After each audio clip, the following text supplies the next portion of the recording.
तुला काय वाटतं, मी आकाशातून एखादी चिठ्ठी फेकेन किंवा तुझ्या मोबाईलवर मेसेज पाठवेन?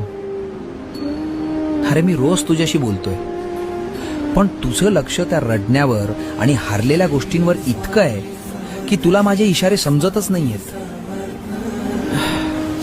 जे रस्ते मी तुझ्यासाठी अचानक बंद केलेत ना बाळा, तिथे पुढे दरी होती. पण तू मात्र जे मिळालं नाही त्यासाठी माझ्या नावावर खडे फोडत बसलायस. तू देवाकडे चमत्कार मागतोस, पण जेव्हा तू आतून पूर्णपणे तुटलेला असतोस आणि तरीही अचानक सकाळी उठून पुन्हा लढण्याची नवी ताकद तुझ्या अंगात येते, तुला काय वाटतं ती ताकद कुठून येते? तो माझाच मेसेज असतो. उठ, मी आहे तुझ्यासोबत. हाच तो माझा निरोप असतो. मी तुझ्या प्रत्येक प्रश्नाचं उत्तर देत असतो.